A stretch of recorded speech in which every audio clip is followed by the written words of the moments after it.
And we are live. We just have to click this button. The views and opinions expressed by the guests of Sasquatch Experience do not necessarily reflect the opinion of the hosts, sponsors, or affiliates of the Sasquatch Experience. As always, listener discretion is advised. 911, what are you reporting? We got someone or something crawling around out here.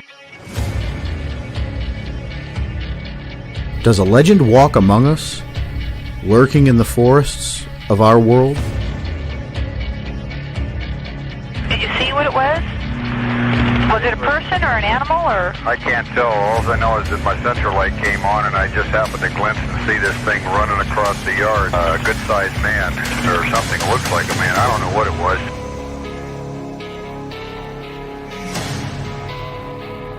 For over 15 years, we've talked with scientists, researchers, investigators, and witnesses, trying to gain insight and proof around the existence of this mysterious entity. Jesus Christ, you better... Sure. Gio, Hello? get somebody out here. What's going on now, sir? That son of a bitch is about 6'9", I don't know. Do you see him now, sir? Yes, I'm looking right at him. Uh-oh. Okay, hang on. He's right... Is he in your yard, sir? Yeah, God, he's big. Okay, what's he doing in your yard? He's looking at me.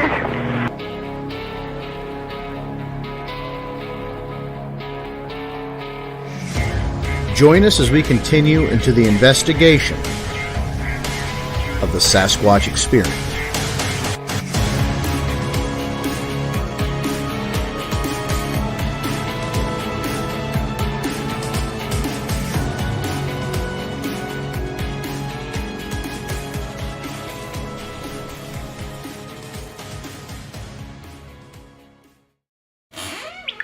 And good evening, everyone. Welcome to the Sasquatch Experience. Juneteenth, Monday, June 19th, 2023. I'm Sean the Fort Chop Forker, Vance Nesbitt, James Baker, Matt Arner, and Henry May, who joined us during the intro. Hey, Henry, how you doing, buddy? I'm doing great. How are you? Good. You faring well down there okay with all the weather you guys have going on? Yeah, it was rough for a while, but we made it. Well, good. Always happy to see your smiling face there, you cherubed cheek. We worried. Face of joy. Henry May, right there, folks. I don't know, Henry. You split into this show tonight like a great baseball player sliding into home plate, man. You just snuck it right in there. That was awesome. Good for you. Yeah, guys, we're back. We had a week off, as per usual. This week, talking about the Swamp Apes. Something a little different. Going down south, taking a little break away from the northern tier and what's going on in Pennsylvania to the south. We're talking about the Boggy Creek monster, the Swamp Apes of the Everglades, the Skunk Apes. And every time I think of Skunk Apes, guys, I think of David Shealy from the old Unsolved Mysteries episode, somebody I followed for many years, who has quite the, I don't know, dubious reputation, I would say. He's kind of, you can like the guy. I tell you what, he's really hard to not like because he's very interesting. But, as with people that tend to make a lot of outrageous claims, sometimes they lack a little of the evidence to back that up. So, Henry, what do you think of, Henry, when you hear Swamp Ape or Skunk Ape? What comes to mind for you? Well, definitely, you would say the Falcon Monster or the Creek Monster. Also, let's not forget about the Honey Island Swamp Monster, also Louisiana. Yeah, but the Honey Island Swamp Monster, Henry, was that more primate or more reptile? Ooh, that's a good question. I don't know. Because that toes, remember? Those toes that were pretty... Well, Matt, you and I were talking about this the other day. For some reason, you and I were sending... Yes. It's not unusual for Matt and I to talk back and forth several times a day. That's not what is unusual. But we were talking about a particular footprint that we found that we saw from, I think it was Florida. And as we were talking about it, that had that distinct four-toe impression. But then I pulled up alligator prints and showed him the mat. And truth be told, you could draw a lot of similarities between the two. Yeah, I saw those as alligator prints. Yeah. Yeah, the one thing is too is that with the alligators, they do have basically two of their I guess appendages that are at first they're webbed, and there's two appendages that are very close together, so it could look like 3 as opposed to 4 or 5 appendages on that foot. Yeah, and where they come together, Yes. it's kind of like in that middle. It looks like that middle toe.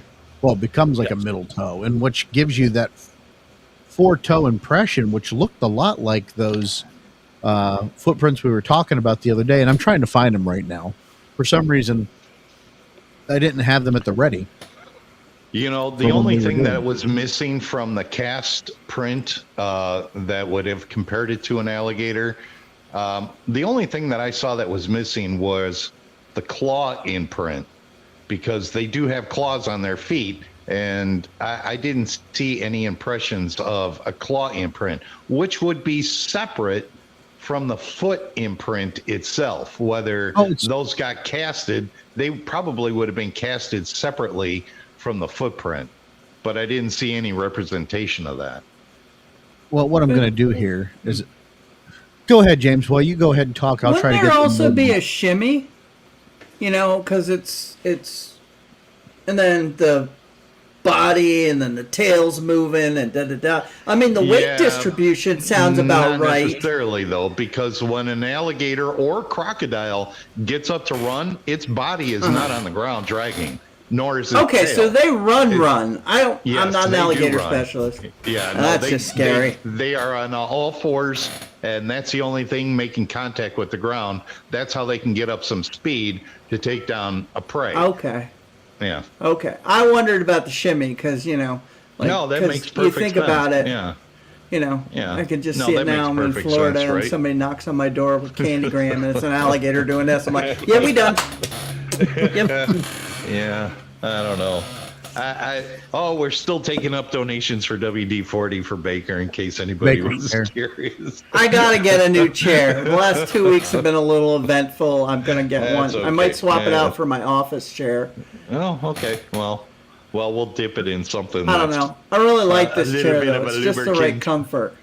Either that, or I could actually just sit down one day with a screwdriver and just What figure we out were- why it broken. What we were talking about, Matt and I, were actually David Shealy's footprint castings that he had in that case, like a shadow box. And both those prints that he has, I'll put them on the show page here after the show tonight, so folks can reference them. Sasquatch Experience on Facebook. Both of those prints could very well be gator prints. I think Matt and I kind of discussed and determined that they were. Producer Brian Corbin, Swamp Ape, he's a gas. He also has gas. So. Hey, yeah, henceforth the whole, I get it. Totally get it. But, you know, guys, I guess the one thing is 1950s, the skunk ape really starts taking off of popularity, really going into 70s, and then doesn't really slow down. I think skunk ape sightings have been pretty prevalent since the 50s. But sure. There was something else that happened in the 1950s that was pretty interesting, and I'm going to kind of cue Baker up for something he wanted to talk about and something he's talked about in the past. Guys, do you know one form of entertainment that started to die down in the 1950s? No, go ahead, do share. The circus. So, Okay. So the circus started dying out right after World War II, and television started becoming the medium of choice. And then the 1920s, the animal rights groups, kind of started getting after, the big circus companies for the treatment of animals, mainly lions and tigers, and they started walking back their use from them.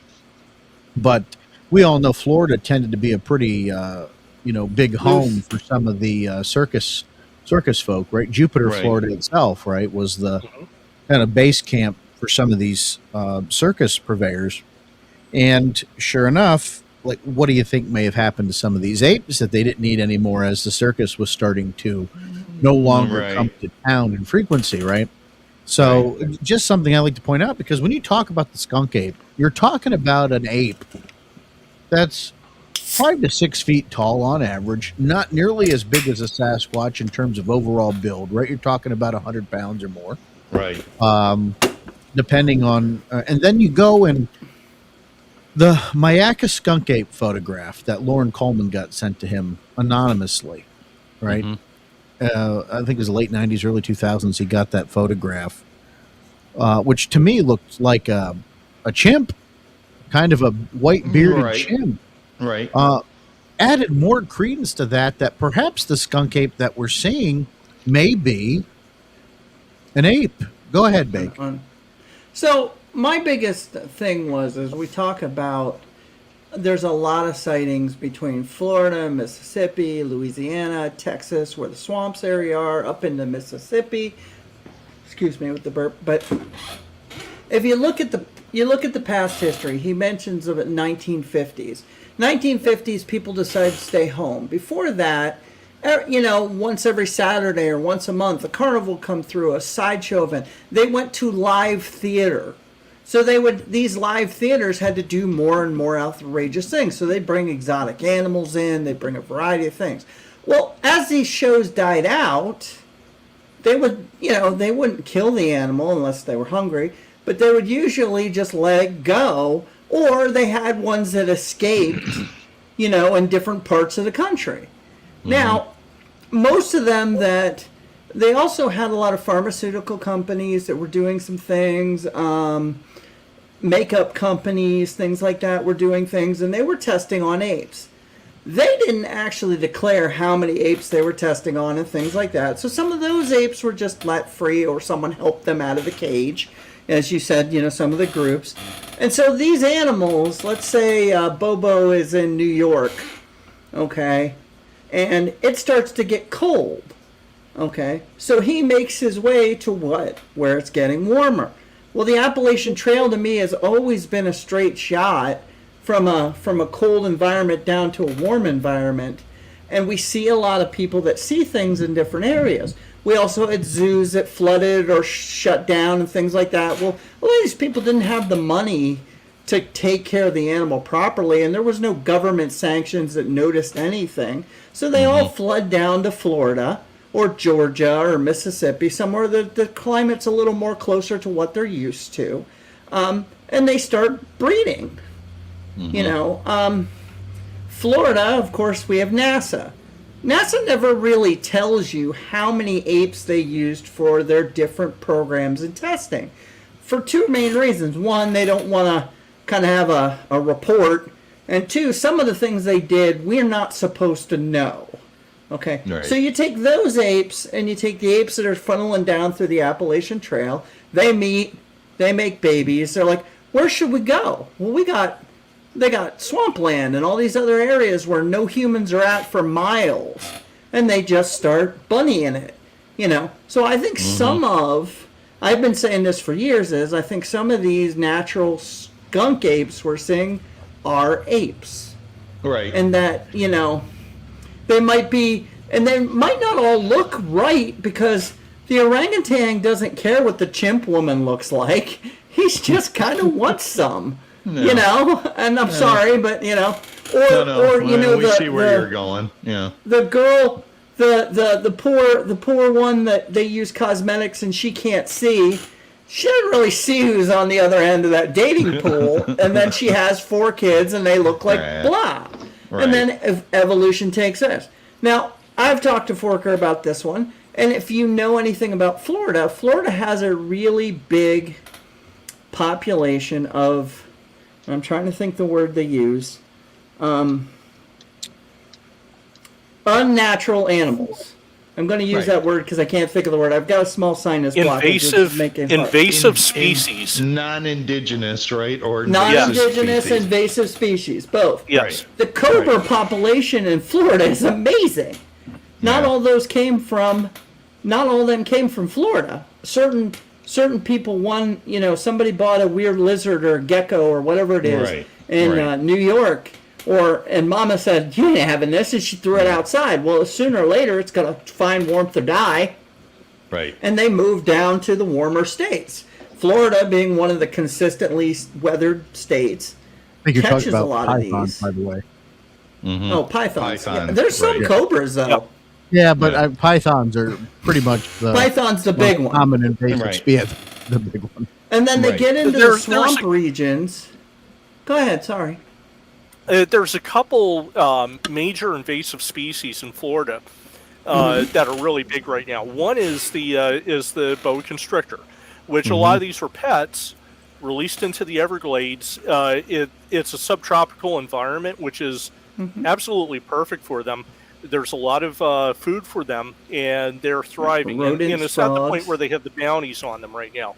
But Right. the other one that's really kind of melded into the environment is something called the peacock bass, which is originally from South America. It was brought up and dumped in the canals in the Miami area, and they are nasty looking tropical fish, but they could fight, and they're actually really good to eat. And they haven't really destroyed the ecosystem down there like they thought it would, but I think that's because there's such a big sport fishery Right. for them. Right. And then we also have James, like you were saying with the monkeys.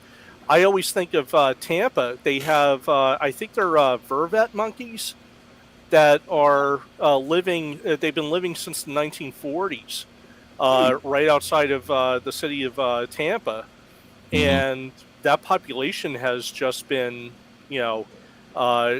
been getting strong, Right. over the years. So, Right. So, I mean, the it theory bring is up some great solid. points. Yeah. No, the theory is very solid. When Sean brought up the whole skunk ape, I was doing research for this, skunk ape project for probably the last 6 years. Now, there's a lot of good documentation, journalists, going back to the 1700s up into the early 1800s of the rum trade. Now, you're bringing a lot of ships across the Pacific Ocean from Africa. You're bringing it up from South America into the tropics. So you're talking the Bahamas, you're talking Cuba, you're talking Florida, wherever the ships landed. They would bring all sorts of tradable things with them, including animals. And orangutan was part of that animal trade. Now, you let an orangutan go with male, female species in a tropical swamp environment, 243 or 250 years later, there's going to be an adaptation of that animal to that environment. They generally, their mode of transportation is on all fours, but if you're talking a lot of water, they learn how to walk upright, just like the billy ape that was discovered in the early 2000s.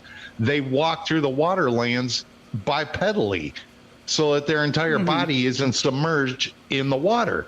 And I'm wondering if in that 250-year period of time, if these have evolved even just a little bit to bipedally change their physique, including their feet, to transport themselves through extreme conditions in a swampland in order to get food and be able to sleep in an environment where it's not soaked, because there is a lot places in the Everglades that, you can bed down for the night.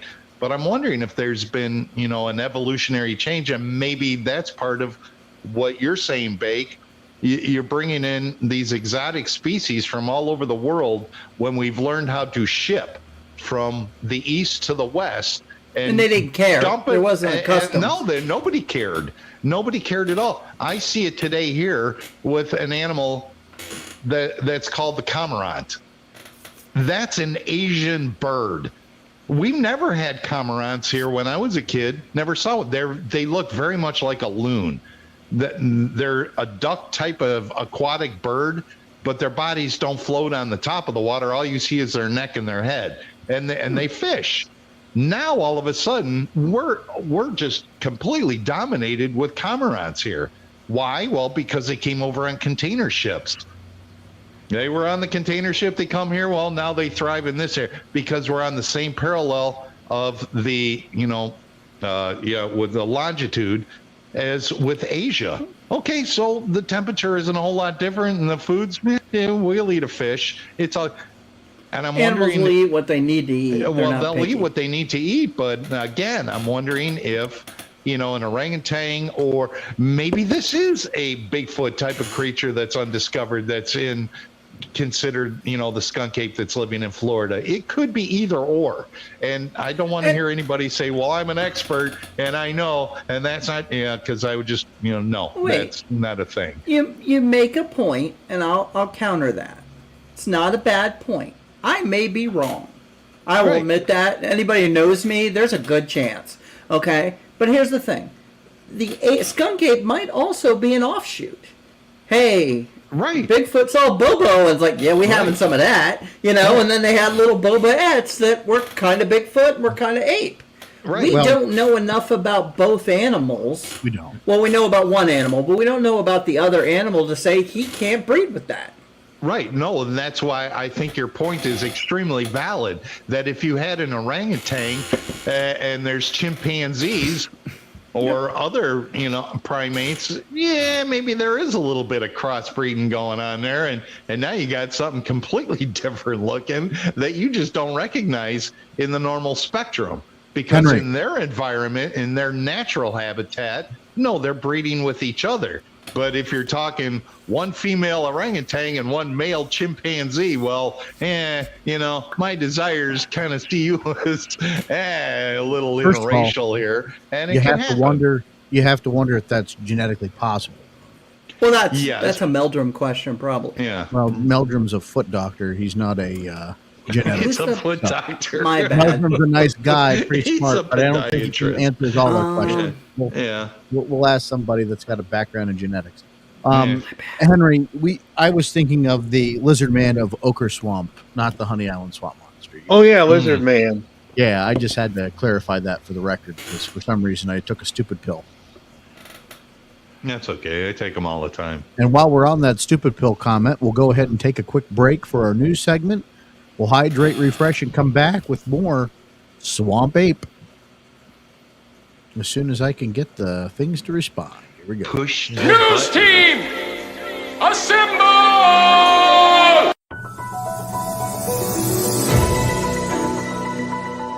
Yes, it's another heartfelt, fun-filled adventure on the Bigfoot Bullhorn, exclusively on the Sasquatch Experience.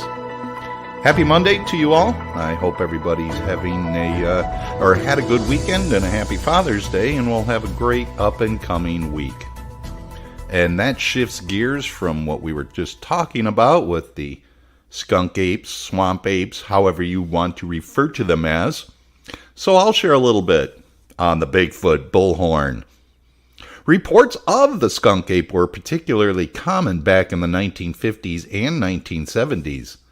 The BFRO has archived hundreds of alleged sightings across almost every county of Florida going back to 1955. One of the most famous encounters was in the 1970s. Two Palm Beach County Sheriff's deputies reported that an ape-like creature stalked them through the grove, or a grove, before they shot at it. They followed the trail of footprints that led them to a push-down fence with snagged hair in it. Despite several witnesses, no body or evidence was ever found. Now you may be asking yourself, have there been any sightings in Florida recently? Well, this is what we're talking about. Sightings continue to this day. 48 out of the 67 counties in Florida have reported sightings since 2010. One of those most recent sightings was in 1997. Yeah, that's not recent, but a photograph of a dark, upright figure in the swamp was taken by the Ocho Fire Control District chief. And within 2 weeks, over 50 people reported alleged sightings of a hairy creature within the Big Cypress National Preserve. Now, whether the skunk ape truly exists or not still remains a mystery. When we come back, we'll do some updates for you on up-and-coming things that you might want to participate in. So stick around. You're listening to the Sasquatch Experience.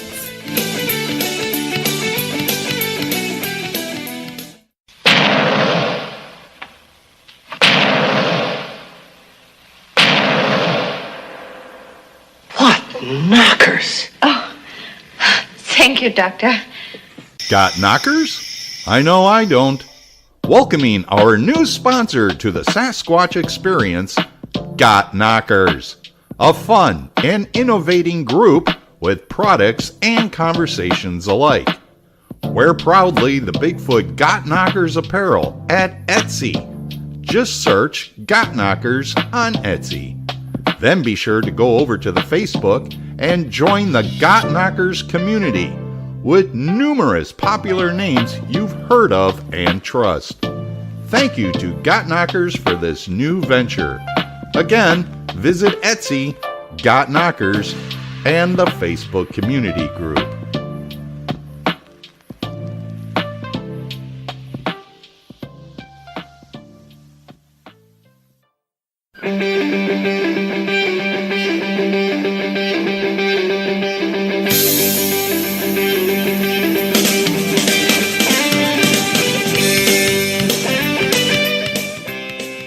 Well, thanks for sticking around. The Fayette County, Pennsylvania Bigfoot Research Project has 3 more events coming up this year. The first one is this coming weekend, Saturday and Sunday, June 24th and 25th, Bullskin Flea Market, which is at the Bullskin Fairgrounds. And guess where that's located? Yes, you'd be correct. Bullskin Township, Pennsylvania. But that's next weekend, the 24th and 25th. And on July 15th, and boy, I hope I pronounce this correctly, and if I don't, feel free to slap me upside the head. On July 15th, Bigfoot Conference, Perry Township Volunteer Fire Company at Perryopolis, Pennsylvania? Did I pronounce that correctly? I'll shake your head, raise your hand, whatever. And then on August 19th, the 6th annual Bigfoot Day at Patsy Hillman Park in Hiller, Pennsylvania. Thanks again for listening to this edition of the Bigfoot Bullhorn exclusively on the Sasquatch Experience. And remember, keep your toes in the mud, and let's get back to walking around the swamp.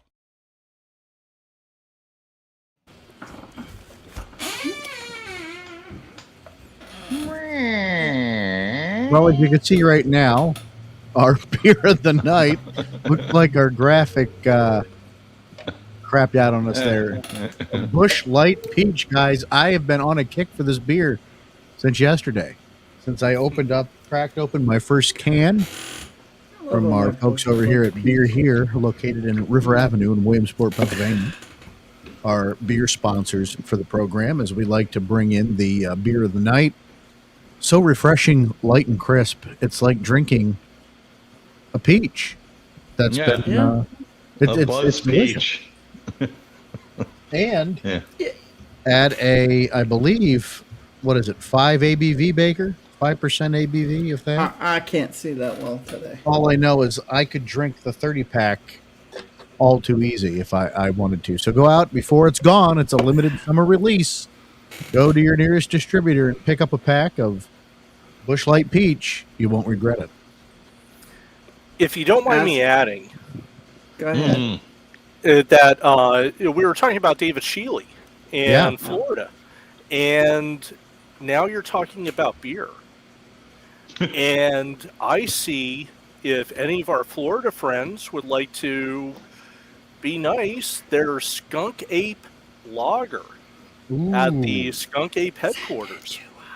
That would be, I'm going to say, that would be a fantastic beer to try, talking about the Skunk Ape. And a donation. Go right up to the counter, ask the nice lady if she has some Bush like peach. Anheuser-Busch. And mine's fine. Yeah. How's yours? Yep. Well, get yourself down to, what is it? Ochope, Florida. There. What is it, off the Interstate 75 or something like that? 15 miles south of Interstate 75 on the old Alligator Highway. Highway 41, Ochope, Florida. Get yourself some skunk ape lager. Stop in to see David Shealy, the Skunk Ape Museum, and tell them the folks at the Sasquatch Experience sent you. Mm-hmm. Or at least recommended you to stop in. Wow. And a new can just miraculously teleported to my desk. Oh, look at that. Wow. Fantastic. I'm still working on this one. No. Our executive producer, who's always listening behind the scenes, I'm on it, will be in Florida on Wednesday. Report back, Brian. Nice. Another person who shares our love for beer and Bigfoot. Guys, it's synonymous. I don't know if there's very many people involved in the research who doesn't like a nice cold one every once in a while. We're not advocating alcoholism. We're just saying we like a nice drink. Not advocating, no. So let's get back to the subject at hand. You know, guys, we talk about skunk apes, swamp apes. The whole Gulf Coast has a plethora of sightings and a bunch of different monsters that all claim home to the various regions in the area. I was watching an episode of Swamp People one day, and lo and behold, even the alligator king himself, Troy Landry, got on there and was telling a story about Old One Eye, and you could hear the screams from Old One Eye late at night on the bayou down there. Very interesting stories. And then, of course, you got the Honey Island swamp monster, Harlan Ford, 1963. Eventually, he ended up getting some video that was released after his death. Henry, did you ever see the Honey Monster footage? I have, yes. It was part of Dana Holyfield's documentary on the Honey Island Swamp Monster. It's very interesting, but I have to say it's inconclusive. Yeah. Henry, Dana was his granddaughter, correct? Was Harlan's granddaughter. That's correct. She's also on an episode of Swamp People where they talk about some of these legends, but there is a documentary she did on the Honey Island Swamp Monster. That's where we start getting into, and then of course there's been some other shows, the Lost Tapes, if you guys remember that kind of paranormal documentary-esque style show they did for Travel Channel once upon a time. They did an episode about the Swamp Apes on or the Skunk Apes on that.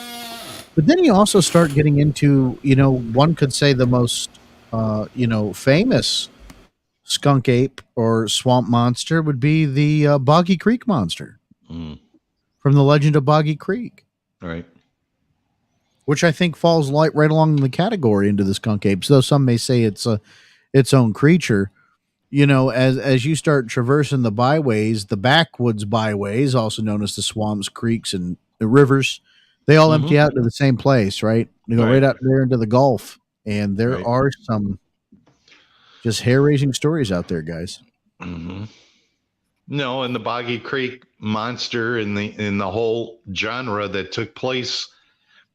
You guys notice this? I know this kind of goes off subject a little bit, but the dates of these sightings taking place in the 60s and 70s just seem to be such a plethora of sightings in that time frame. And then within late, you get sightings here and there, and I know the internet has changed everything. I get that. And I put that into the equation. But it seems like that was the romanticism during that time period with these creatures, especially the Boggy Creek. And I'm wondering if it's because of that, that's what makes that one of the most popular stories to share. I think you could take that in today's world and start incorporating things like, you know, YouTube, creepypasta. You know, that's just a new way we share these urban legends and stories. But think this, that in the 60s and 70s, drive-through movies were becoming popular. You know, film and TV were on the rise. And what better way to create content than to visualize some of the stories that came out of these areas? Right. You know, so it's kind of one of those, what came first, the chicken or the egg, right? Well, in this instance, you know, what really did come first? Did the media manifest the monster, or did the monster just incorporate and elevate the media to start, you know, pushing these B movies together? Right. Well, that's kind of what my point is, with how media is today, because you can pick up media from so many different sources that you can share a pretty fantastic story, whether it's, a homemade or a small town monsters type of presentation about a certain creature. It doesn't have the same impact socially as the drive-in theater did back in the 70s when Boggy Creek was a thing, because then everybody was enthralled by one story, where now we're being kind of flooded with so many stories, and then you got to sort out the BS from the maybe not BS, and it kind of takes away that romanticism of the Boggy Creek monster. But yes, like you said at the beginning of that comment, that is a very prominent swamp ape or skunk ape creature that could have very well have moved up through the chain of rivers and swamps to move north.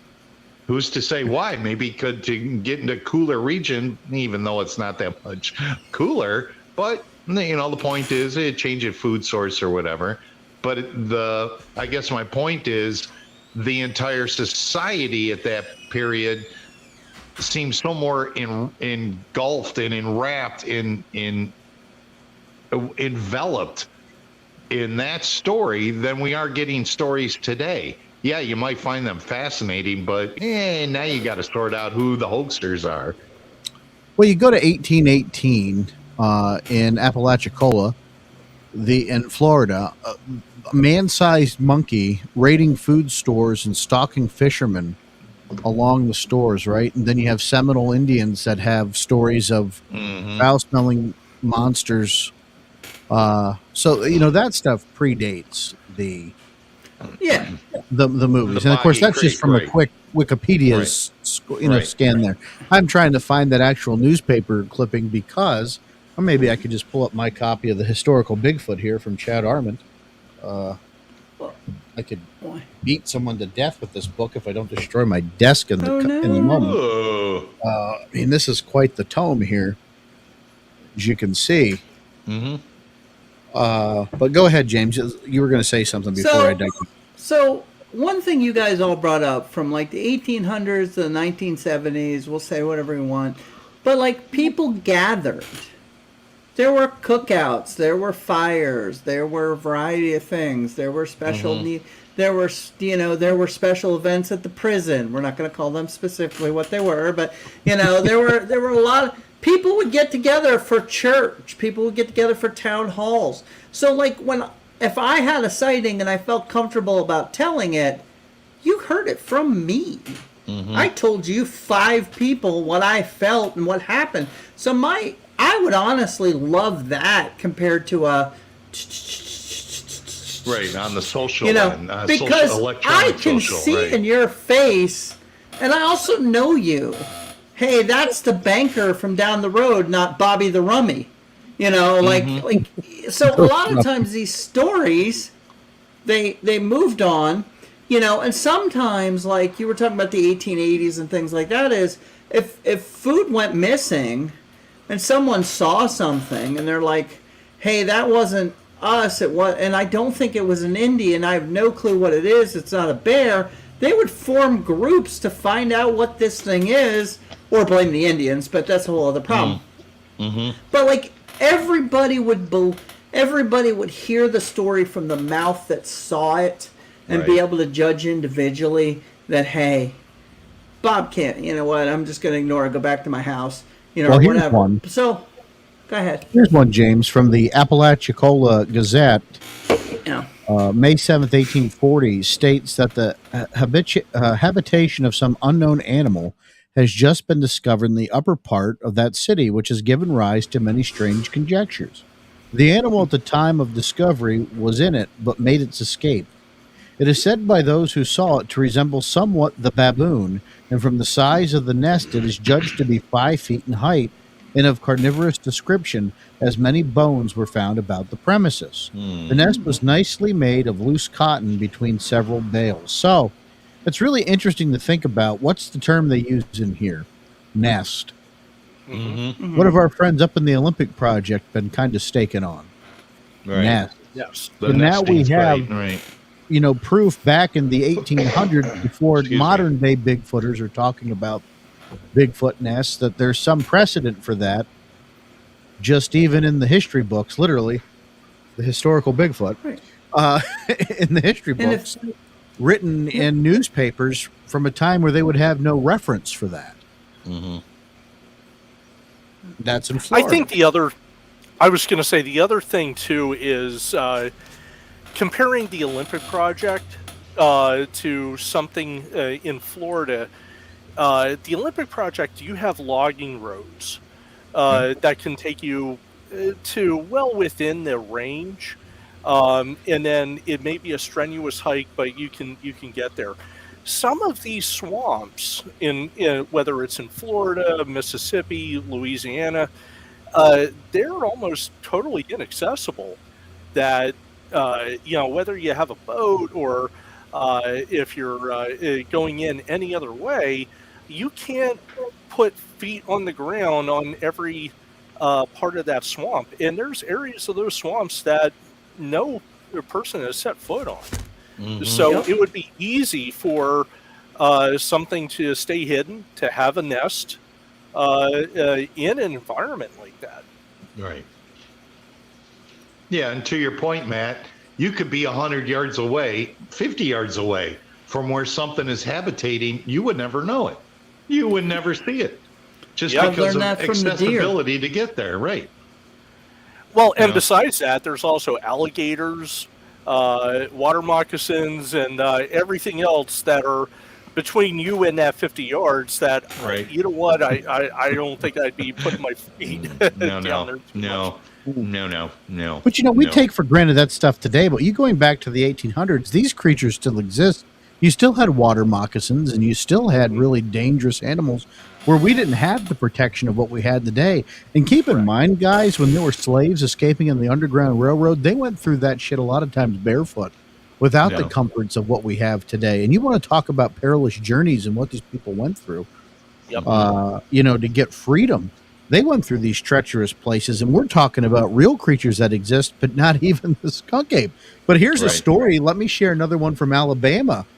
It's called A Terrible Encounter, a half-human monster in a cave, and this is from the Weekly Advertiser, October 11th, 1888. Rocky Creek, Alabama, October 6th. The long-supposed but heretofore undiscovered cave, which was, before the war, the rendezvous of deserters and escaped slaves, has at last been discovered by a gentleman from Greenville, Mr. S.B. Brown. While traveling the road from Monterey to Rocky Creek and passing through the old lime hills, which are familiar to old settlers, he discovered, while looking for a spring to get water, the entrance to a cave. The gentleman, whose curiosity was excited, determined to explore the cave, and dismounting, he entered. And upon advancing 40 or 50 feet into the cave, it enlarged into a cavern 50 by 80 feet wide, the floor of which was covered with skeletons of supposed human beings. While gazing in amazement upon the spectacle, his attention was attracted by a snarling, rasping noise, which seemed to come from another quarter of this cavern, and upon looking, he saw approaching a hideous monster, half human and half savage, about 4.5 feet high, with arms 3 feet long, whose head was level with its shoulders. And the entire upper portion of its body was covered with kinky hair of a motley color, the lower portion of its body being entirely bare, the skin having a rough, callous appearance, its feet being formed with claws like an eagle. Its face was full and resembled a gorilla. It approached Mr. Brown in a stealthy manner, and within 10 feet of him it sprung, with a blood-curdling howl, upon Brown's shoulders. Fortunately, Mr. Reynolds and Dr. Jarrett were passing, and upon hearing the noise, rushed to the rescue of Brown and succeeded in overpowering the demon. Brown is seriously lacerated about the neck and breast, his clothing being completely torn off. The monster was left in the cave, and Brown carried to Cheatham's house nearby and cared for by his good lady and the doctors. A posse of young men formed themselves into a body and captured the animal and killed it, and it can now be seen at Sermon's Gin House. Several men have been missing around here for the last 10 years, and this accounts for it. But for Mr. Brown using his knife with effect, he probably would have been killed before assistance arrived.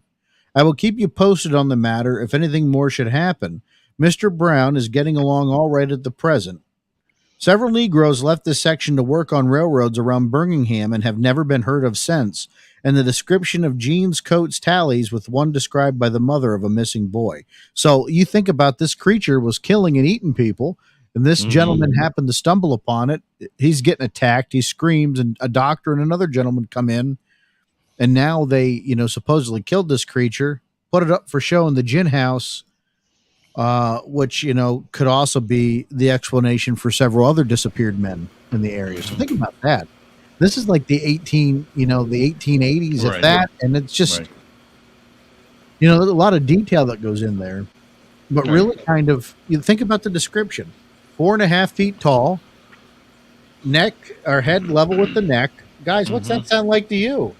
Yeah, well, it sounds like what you brought up earlier with the baboon or a gibbon.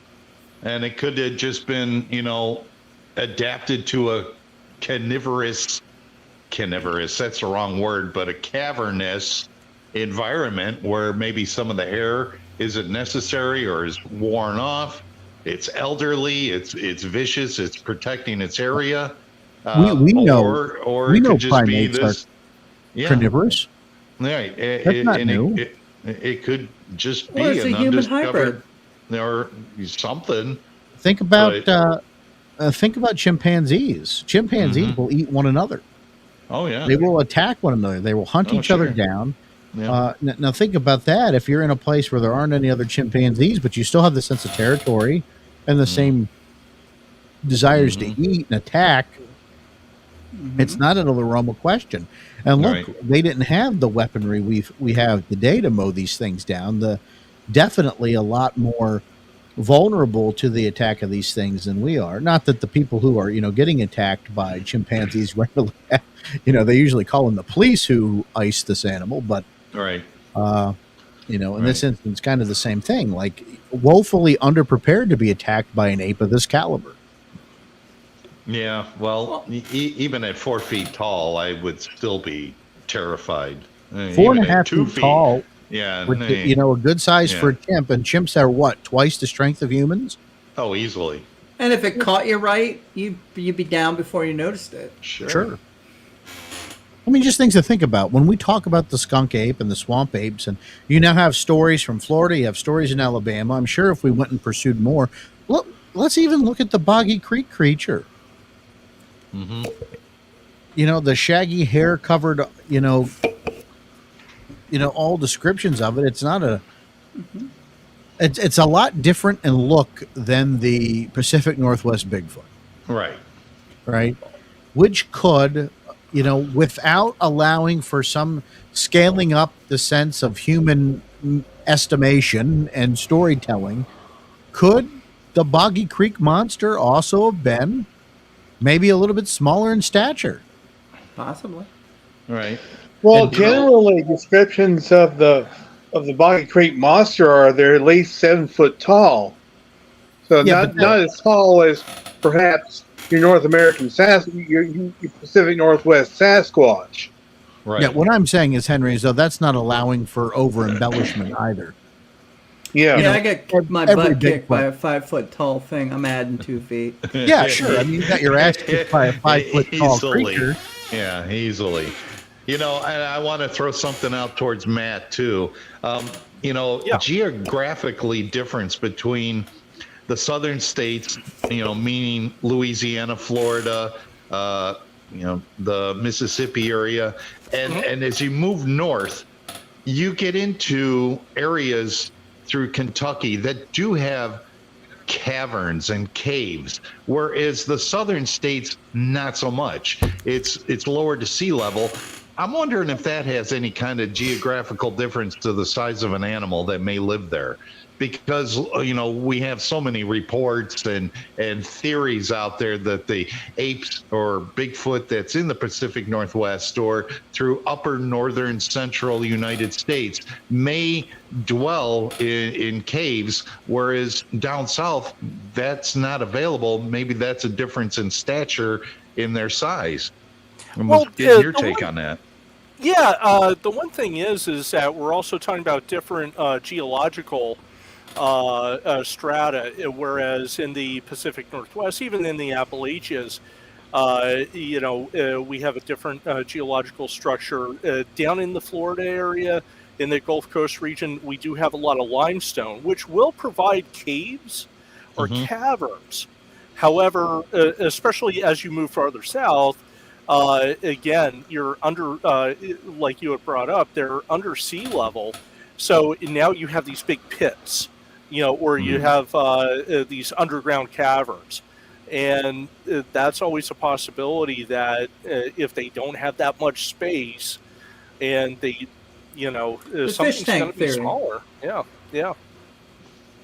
Yeah, right. You grow to the size of your environment. Yes. Yeah, that makes sense. Right. Yep. That makes sense. No, I was just curious to get your feedback on that because, you look at cave systems on a cave systems map of the United States. There ain't nothing down south that way. Yeah, but as you progress further north, even up into Canada and to the western United States, yes, there's massive cave systems, and in places you would not expect. And that's the thing too. It's just like, wow, there's a cave system underneath my feet. I had no idea that was here. None. We found that.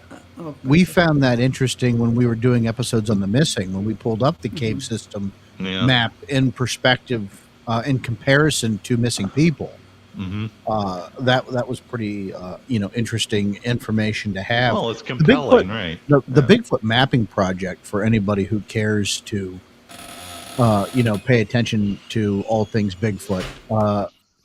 Bigfootmap.com. You can go in there and explore. My God, man, does that really have the sightings? Matt, this is what we were trying to do with the Keystone Bigfoot project back in the early days. Somebody, who knew what the hell they were doing did a much better job in compiling the data. And actually, I should get a hold of them and see if they have some stuff from Pennsylvania that they might not have had, that they may not have from my collection. Anyhow, all stuff that they need to go and just go and take a look at it. Bigfootmap.com. I mean, I'm just kind of lost my train of thought there because I'm just zooming in, and my God, guys, the information you're going to find, incredible.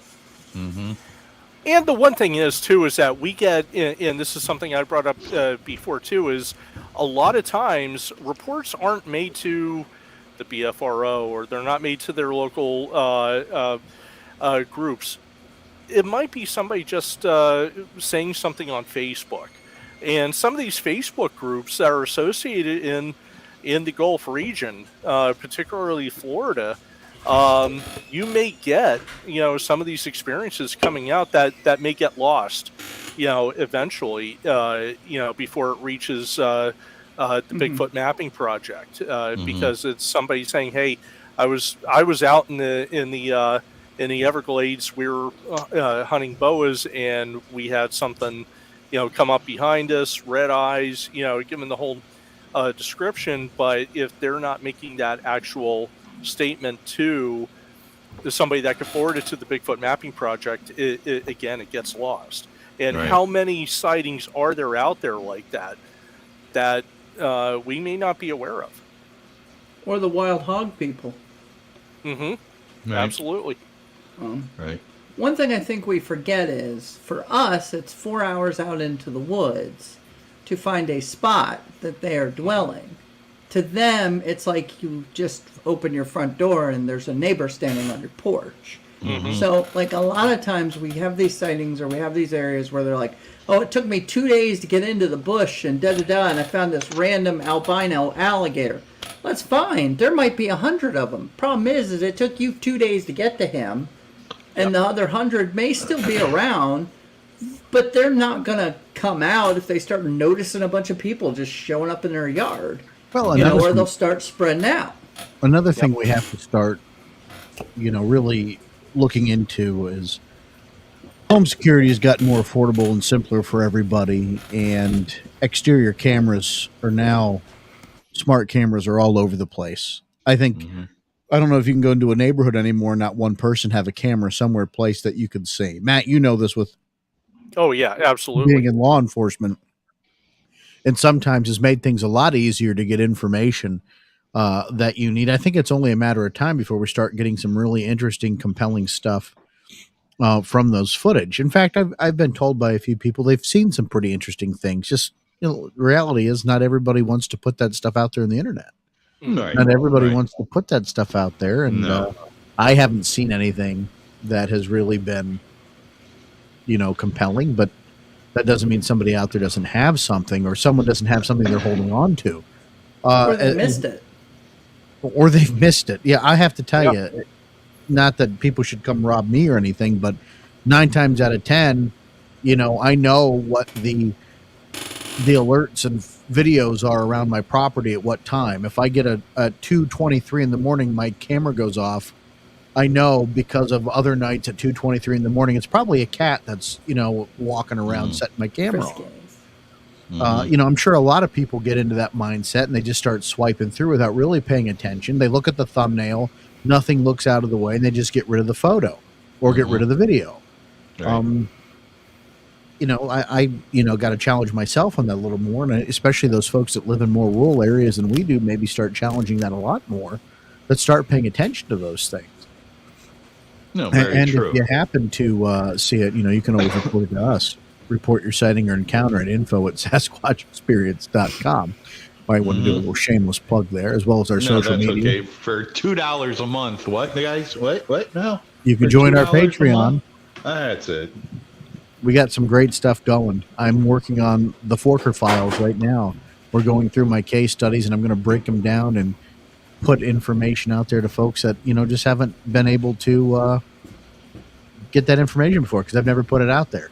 And since I was the investigator, without me, you don't have it. So Right. for those folks that are interested in that, that'll be out there.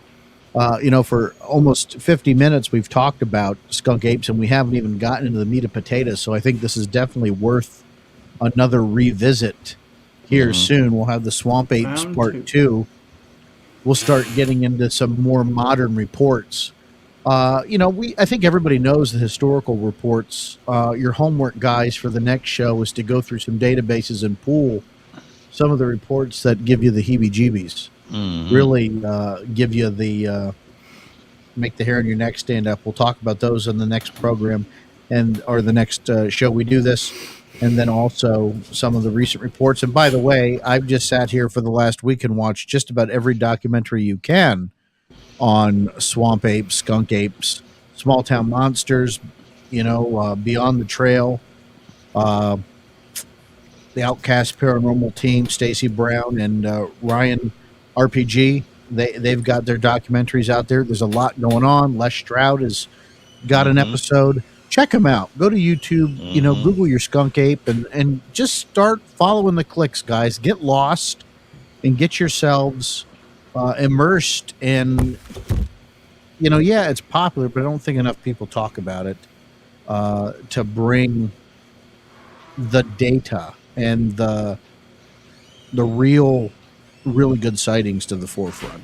because everything I've seen has been okay, but there's just been nothing that has, I don't know, really cranked me up that says, man, we got to get in a van and go to Florida. Mainly because there's big ass snakes and gators there, and I don't want to die. Plenty of people got in a van and wound up in Florida. Well, fair enough. Fair enough. Any final thoughts, gentlemen, tonight?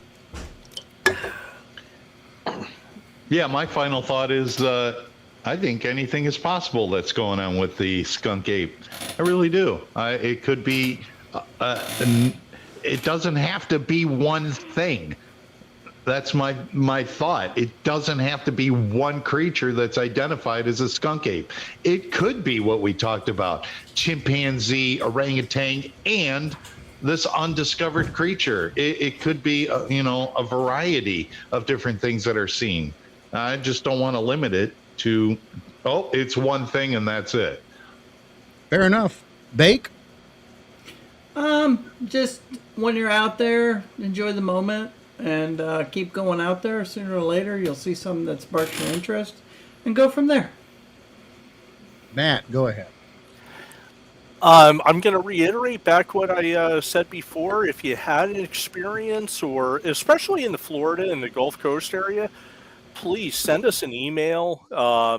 Send a private message to Sean or any of us, and we'll do our best to keep it confidential. And we'd love to hear from you. Henry, just don't give up. That's all I have to say. Just don't give up. I mean, if you're on the trail of something, if you've got a lead on something, pursue it. Henry's telling you to keep your ass in gear and go after these beasties once you see them in a safe manner. I think that's great. Safely, right. I think all you gentlemen bring up good points tonight. Again, Vance, I like what you said. Why does it have to be one thing? It doesn't. And to touch on what Matt said, I know sometimes we take a kind of a hard-nosed, more skeptical approach to things, but that's just to err on the side of caution. You report to us, we take every witness statement and every story seriously, and you have our utmost respect and thoughtfulness when we are investigating your claims. Absolutely. I don't want you to think that, because we take a hard line, we take that hard line with our witnesses. It's an actual, it's a privilege for us to be able to investigate them. So don't be bashful about sharing them with us. If we can't get to it, we'll get you in touch with somebody we trust in that area to investigate it, for us and report back. And we offer anonymity. We do. If you do choose. Absolutely. We do keep you confidential the best we can. We don't really dive into specifics unless we have to. So anonymity is always a thing. Guys, it's been a good show. That hour goes by so quick. I think we need to budget more time on some of these topics, but I guess we've announced we'll hit this topic one more time with the Swamp Apes 2, even more stinky, coming up the next show, and then we'll start moving on to some other things. We got a lot in the pipe. We really do. So, folks, thanks for listening. Keep on squatching, and Henry, go ahead and take us out with those parting words. Y'all be good or be good at it. There it is. See you in 2 weeks.